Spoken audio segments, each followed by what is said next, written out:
Introduction. दोस्तों, आज के दौर में हमारे लिए जो चीज सबसे जरूरी है वो है हमारी हेल्थ और मनी। मॉडर्न साइंस आज इतनी तरक्की कर रही है कि अब लगभग हर बीमारी का इलाज साइंस के पास आ गया है और अब तो लोगों की लाइफ एक्सपेक्टेंसी भी बढ़ती जा रही है। जहां लोगों की एवरेज लाइफ एक्सपेक्टेंसी 60 से 65 साल थी, वही अब बढ़कर 70 से 75 साल हो गई है। वहीं अगर हम पैसे यानी मनी की बात करें तो आज भी वही इन्वेस्टिंग, पर्सनल फाइनेंस और बिजनेस प्लानिंग की ही बात होती है और इन चीजों को समझकर शायद ही कोई अच्छा इन्वेस्टर बना हो। ओवर द इयर्स हमने ये सीखा कि डॉक्टर कैसे बनते हैं, इंजीनियर कैसे बनते हैं, लॉयर कैसे बनते हैं। इन सब के बारे में हमने प्रॉपर पढ़ाई की और फिर इन स्किल्स को लर्न किया। लेकिन शायद ही कोई हो जिसने पर्सनल फाइनेंस को पढ़कर डेब्ट मैनेजमेंट की स्किल्स सीखी हो या जिसने बहुत पैसे सेव कर लिए हों। इसकी मेन वजह यही है कि हमने फाइनेंस को भी बाकी सब्जेक्ट्स की तरह ही समझा है। जैसे फिजिक्स में हम लॉ और रूल्स को समझते थे, ठीक इसी तरह हमने फाइनेंस को भी समझा।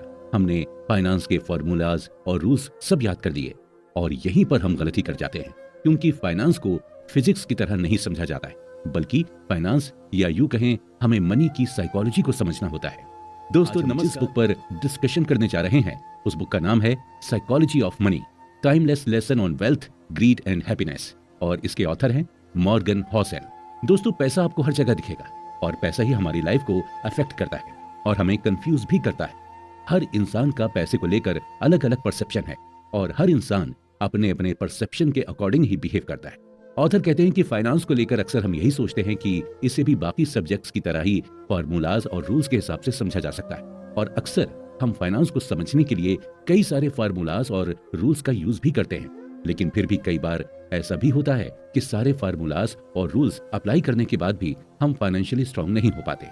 इसकी वजह सिर्फ यही है कि हम फाइनेंशियली स्ट्रांग इसलिए नहीं हो पाते क्योंकि हम फार्मूले तो सारे याद कर लेते हैं, लेकिन हम अपने अंदर वो एटीट्यूड और बिहेवियर डेवलप नहीं कर पाते हैं जो पैसे सेव करने के लिए हमारे काम आए। यानी आप पैसे को तभी सेव कर पाएंगे जब आप अपने अंदर के बिहेवियर को बदलेंगे।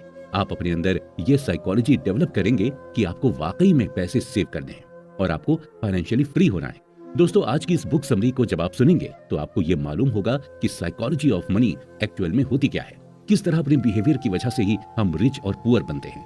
अक्सर हमारे मन में ये सवाल चलता है कि बिल गेट्स इतने अमीर कैसे हो गए? क्या बिल गेट्स अपने लक की वजह से अमीर हुए थे या फिर उन्होंने अमीर होने के लिए मेहनत की थी? आखिर कैसे दुनिया के सबसे बड़े इन्वेस्टर्स वॉरेन बफेट ने अपनी सारी वेल्थ 50 से 60 साल की एज के बाद बनाई? क्या पैसे को अट्रैक्ट करने के लिए हमें पैसे की तरफ भागने की जरूरत है? क्या पैसे को हम्बल बनकर अट्रैक्ट किया जा सकता है? इन सब सवालों का जवाब आज आपको मिल जाएगा। इसके अलावा आपको साइकोलॉजी ऑफ मनी को समझाने के लिए कई सारी केस स्टडीज भी दी गई और उन केस स्टडीज से आपको ये मालूम होगा कि पैसा बचाने के लिए किसी भी तरह की टेक्निकल स्किल्स की जरूरत नहीं पड़ती, बल्कि पैसा सेव करना एक सॉफ्ट स्किल्स और आप आज उन सॉफ्ट स्किल्स के बारे में जान लेंगे।